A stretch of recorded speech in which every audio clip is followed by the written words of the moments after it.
mga paps, ngayong araw nga pala, turo ko sa inyo kung paano maglinis ng PCV valve. Nandito siya. Bakit kailangan nating linisin yan? Kasi yan, minsan nagkakos yan ng engine sludge, minsan naman check engine.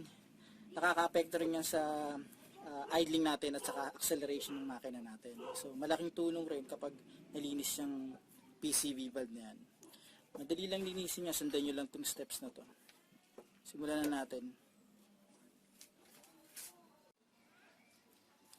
Ano muna, tanggalin muna natin yung terminal ng battery, yung negative terminal. Tanggalin lang natin yan.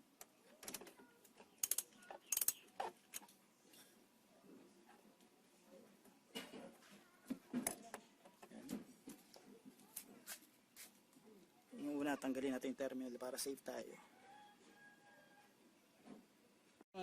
Tanggalin natin yung cover ng engine natin. Ito lang.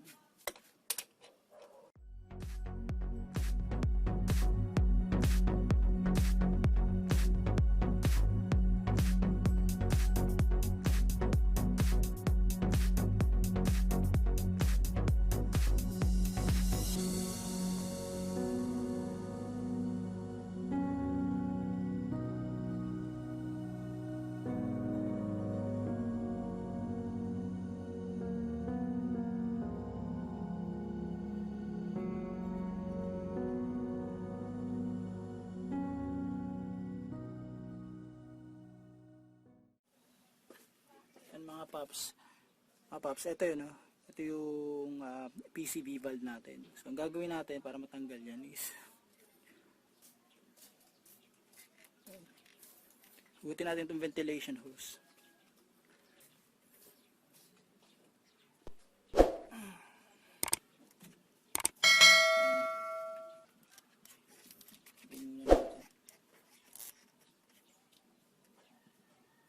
Yan, ito na siya. Tatanggalin natin siya ngayon.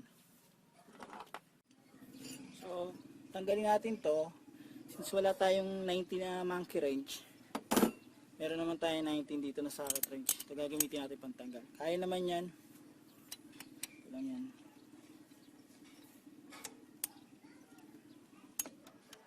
Kukuha ko ng habang tubo para masikwat natin yan. Gamit tayo nito, habang tubo. Para masikwat natin yan.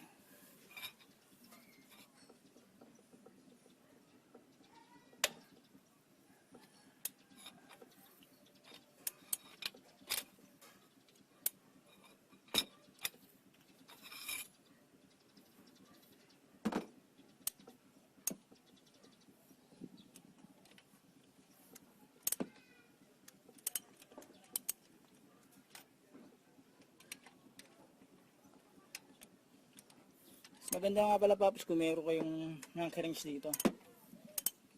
Pero wala kasi ako nun kaya ito lang ginamit ko.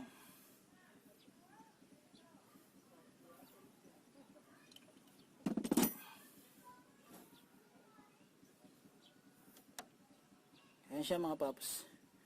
Ito yung PCV valve natin. Ngayon lilinisan natin siya. Paano nga pala ito i-check kung okay? Aalugin nyo siya. Pag umaalog, gumagana yan. Maririnig niya may umaalog, gumagana siya. So ito okay pa. So kailangan lang natin gawin, linisan to.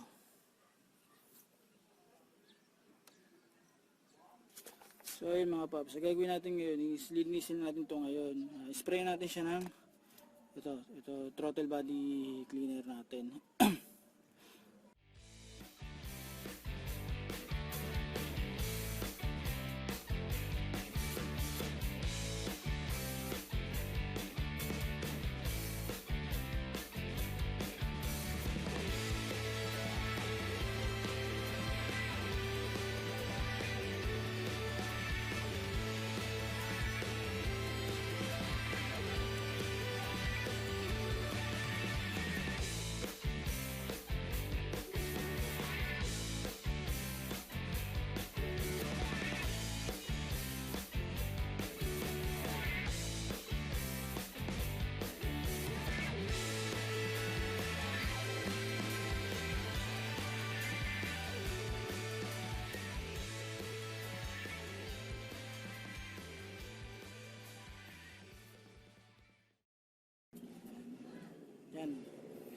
malinis na siya,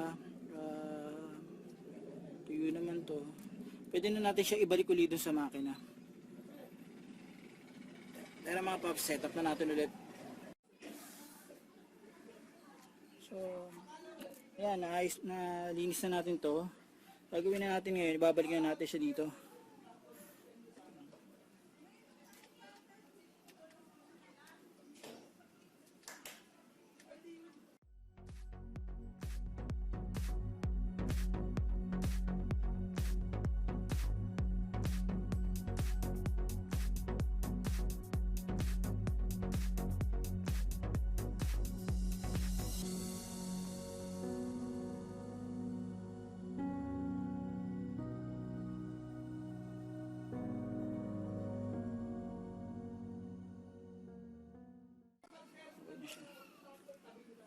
Hindi ko siya sinagad yung pagkakahigpit kasi kanina yung higpit niya hindi talaga sigid na sagad dito. So tama na yan. Masyadong mahigpit na. Yan. Dapat na yan. Dito siguro maglilik yan. Tubo yan. Gawin natin. Nasa muna natin yung binagtanggalan na hose. Ito. Yung ventilation hose. Nasa lang natin ng konti. Okay na yan. So ayan, higpitan na natin yung PCV valve dito. Yan, ibabalik natin yung ventilation hose ulit. Ito lang yan.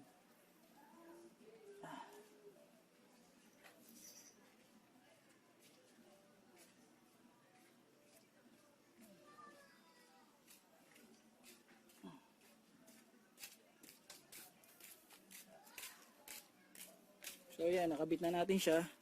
Susunod natin ngayon is babalik na natin yung terminal ng battery.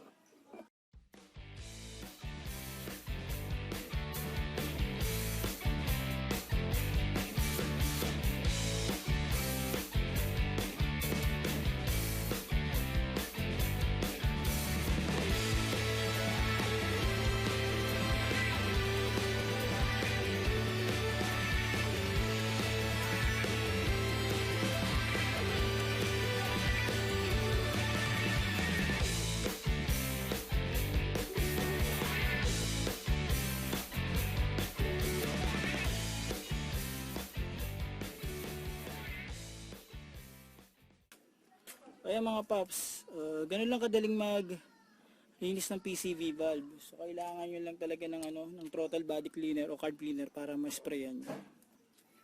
So lahat nakabalik na, pwede nyo ulit patakbuhin yung makina. So ngayon paps, okay na yun.